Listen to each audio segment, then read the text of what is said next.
From the studios of KENW on the campus of Eastern New Mexico University, it's You Should Know, featuring the people and events of Eastern New Mexico and West Texas.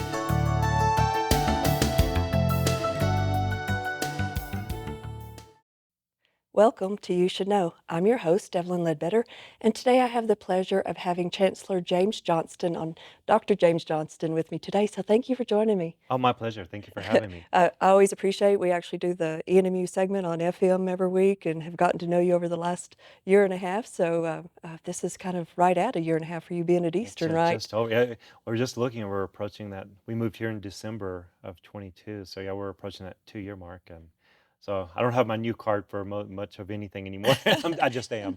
That little grace period you have, like, well, you're E- a newbie, that's yeah, expired now. exactly. Yeah. Well, and you've hit one legislative session when you first started, and you're looking at another one coming up Yes. in January. Got to experience both the long session, that was about 2 weeks after I started, and then the short session this calendar year, and then yeah, we'll hit another long session in Another long January. one on this one, Yeah. so nothing like being baptized by fire, as the old Exactly, saying is. and it was that. I learning a new legislative process was And coming from Texas to New Mexico, yes, the yeah, differences in how our politics and everything work, yeah, very just different. different process, I always tell people the business of higher education I was very comfortable with, learning a new legislative process, and particularly how involved higher education is and the universities are in these legislative sessions and advocating for what we need for Right. education in New Mexico. Well, that's a good segue. I know some about your background, but I don't think everybody else might. Tell us a little bit about where you grew up and your family and some things like that. Oh, sure. Well, I'm a High Plains boy. I was born in Slayton, Hmm. just south of Lubbock, and on the High Plains, and grew up on a little cotton farm, and went to small 1A school. If anybody's familiar with that area, Southland High School. It's Okay. a spot. All of my cousins and I were at the school, I think. Um, You were a big part of the census. yeah, we were. Um, well, when you're related to 5 different family names, that's pretty much covers You a can't village that you can't size. get by with anything. No, not at all. There was always somebody that would tell on me, but, That's true, that's true. I born and raised, Mhm. again, High Plains, and I lived around the state of Texas. I, went to South Plains College originally and earned an associate's degree in radiologic science, medical imaging, and was recruited down to MD Anderson Cancer Center and ended up really heavy in interventional radiology and research there. Loved that part, and the it's also a teaching institution, so I really fell in love with the teaching and research piece of it, and that's how I ended up in In higher education okay. originally. Is I wanted to do that more, and originally was teaching radiologic science at a community college for 10 years, and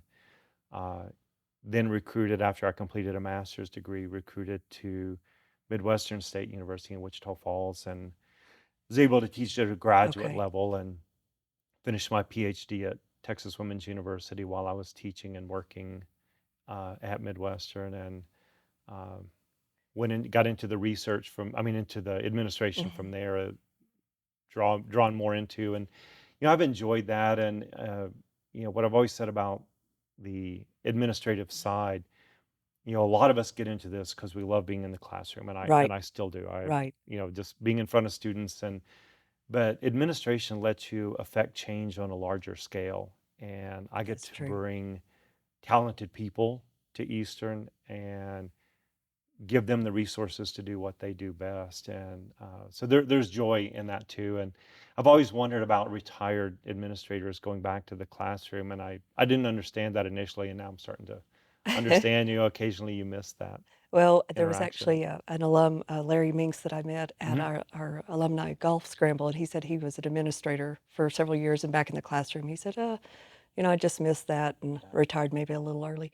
Well, your path was unusual. I mean, you're out of a large family, correct? Yes, Several yes. siblings. Yes, I'm one of 9, Okay. and And you actually said, did you go straight into college out of high school? I was able to, and Okay. I'm first generation. I'm the only Right. one of my family, and actually of my extended family there were some that followed me after I went. I guess they just said, well, if James can do it, anybody Oh, can. no. But no, my parents, just wonderful, hardworking Mhm, farmers. They didn't have the opportunity to finish high school, and it was just kind of that era, that mhm. time. They were just working to make a living, Right. and so their goal was for all nine of us to finish high school. And how siblings are, they always tease me about being the overachiever. Oh, no, We you just had to finish high school, and here and you then are. and then you set a bar above that, Right, and now right, thanks, right. James. Yeah, exactly, exactly. But But a legacy began with me, and that's what I really emphasize with students that we see when those freshmen are sitting here on day one. Their first generation, a legacy begins with them. They're an inspiration for siblings or for those, their own children right, someday. And legacy families, you know, maybe your parents went to college before you, but what we find is it takes typically that third generation of consistently going to college when that really sticks as this is what we to do. become rooted Yeah, that that yeah, is the process. Well, and we share that, both of us first gen and, you know, the same, getting through high school was kind of the bar, and then now going into higher ed is more the bar oh, absolutely, today. yeah, yeah. But And there's always that national question about, is it worth it? Is a higher education, is a college degree worth it? And research bears that out year over year. The average lifetime earnings is now, for years, it was $1 million different. Somebody with a college degree over their lifetime would earn $1 million more than somebody with a high school education. And now I think that's pushing 1.4, 1.5 plus, well, the nice depending on the. thing with the online classes and everything else,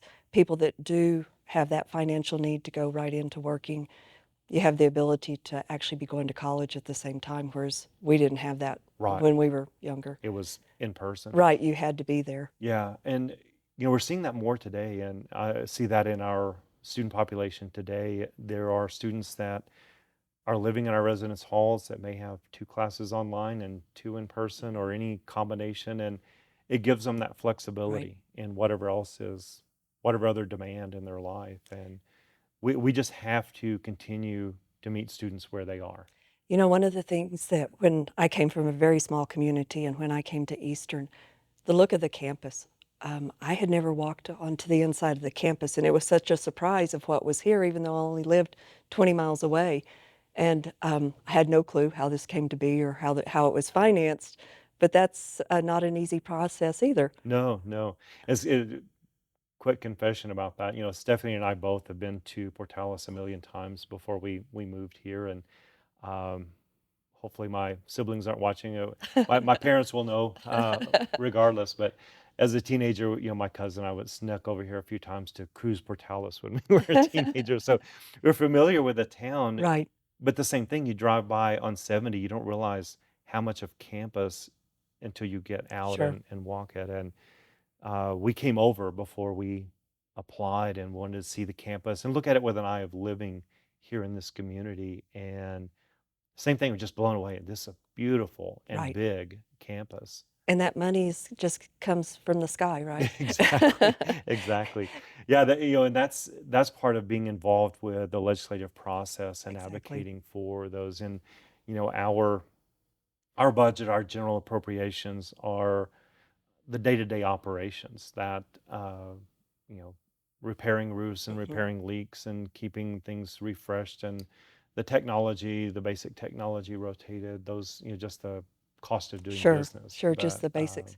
But the funding, this is yeah, actually what we're discussing today yeah, is the general obligation bond, and this is one of the last new things in this role for me. But this is truly the process where we can uh, get money from the state to do major building projects. And they're understanding the pathway to this and looking at the buildings and what this means for institutions like ours. But no, it's not within our general Mhm. budget to build an academic or an academic support Sure. type structure. These are multi-million dollar and even a significant Facilities. renovation. Right. Um, And truly, this a lot of people probably don't even understand what or may not have a full understanding. I didn't as much until I started preparing for today.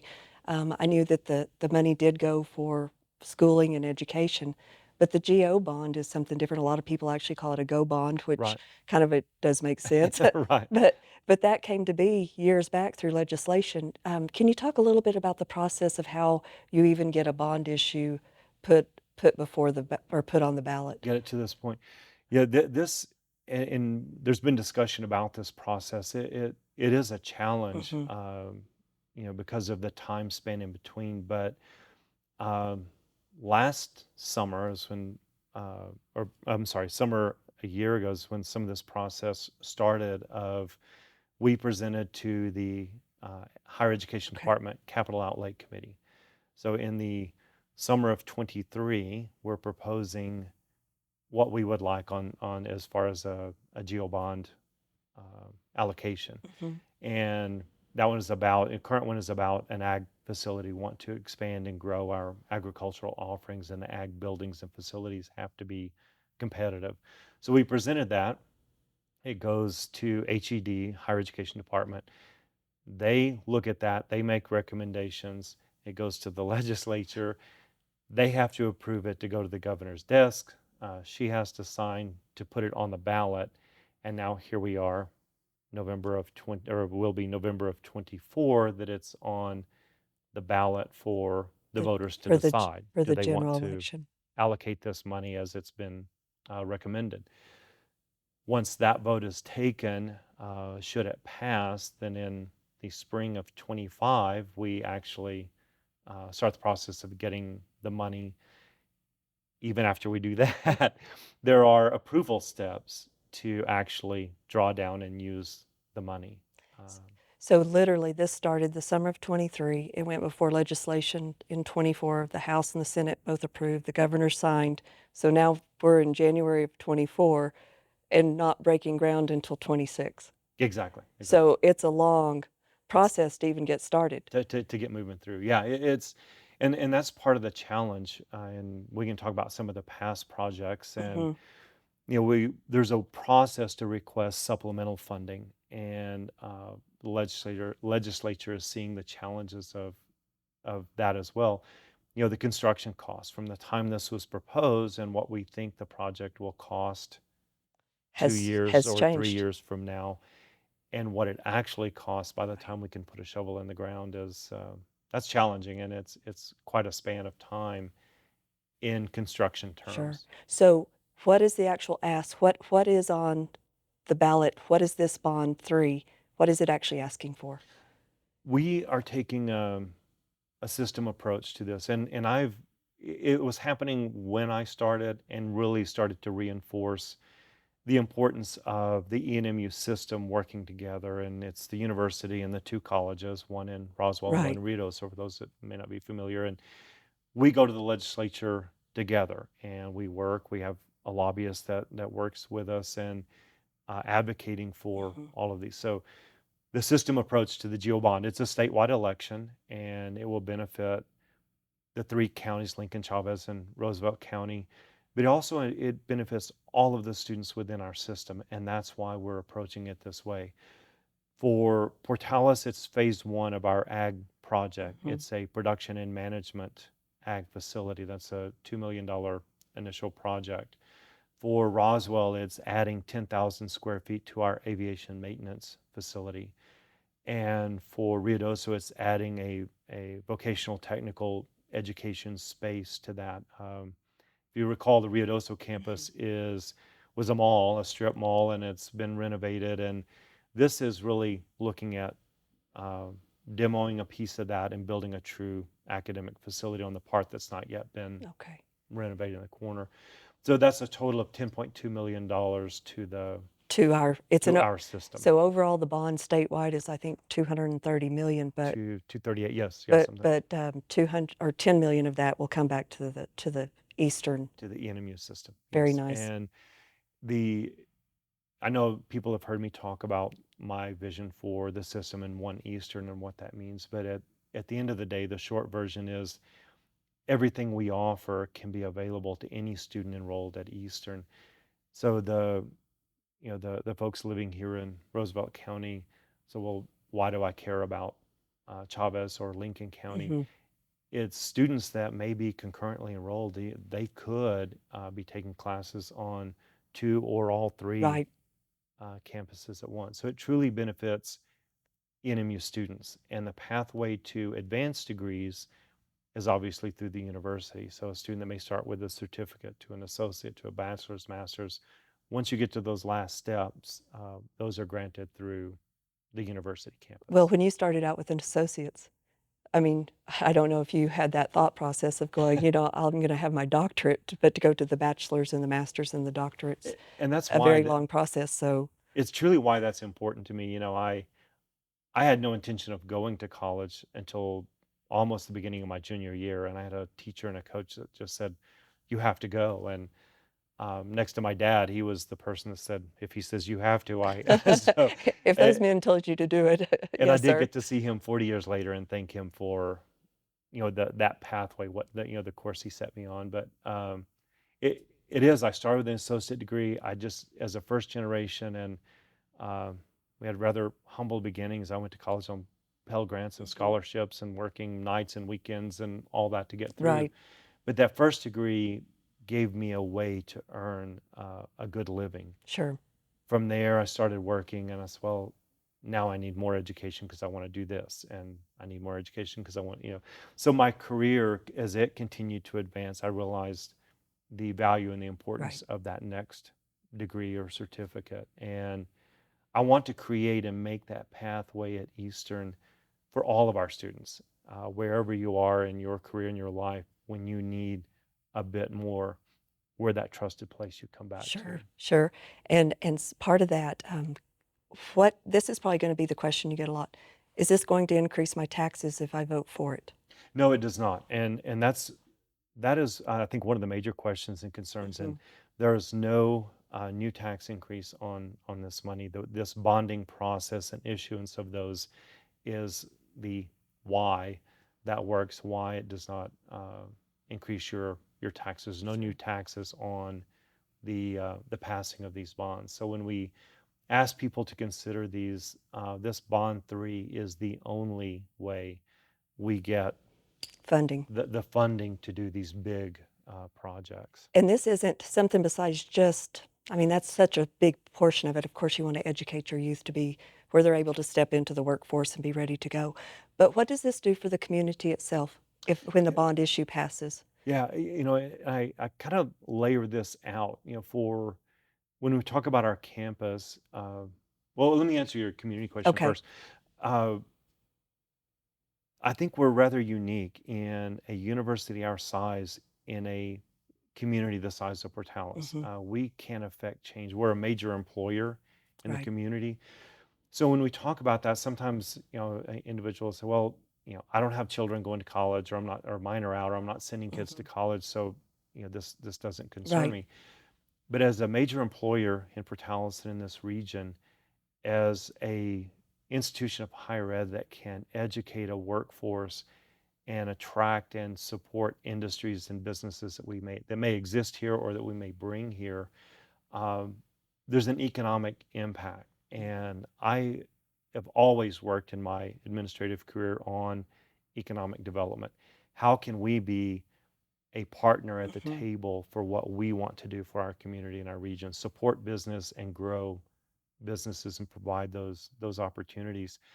The other, as a major employer, I think we added 10 lines to um, for this to begin this academic year, and we hired 24 faculty for this year. I think that's now there's some turnover there, retirements and resignations, and bringing people in. So there's some back and forth there, but broadly, just bringing 10 more families to our community Sure. that live, work, play here. Right. They're buying homes, and then your construction, when these projects are Yeah, going on, people are staying in hotels, they're renting apartments, they're buying their yeah, groceries, they're eating out. yeah, So absolutely. that trickle down economics truly is a piece of Yeah, this. it's so we try to be a responsive, partner at the table for those kinds of things, for the economic growth, for the support of our community, and and then broadly, we have a lot of and we talk about this weekly on the radio. All the things that are happening on campus, we're that source uh, of entertainment, of culture, of you know, just important Just things to do in our interaction, right? community. It does.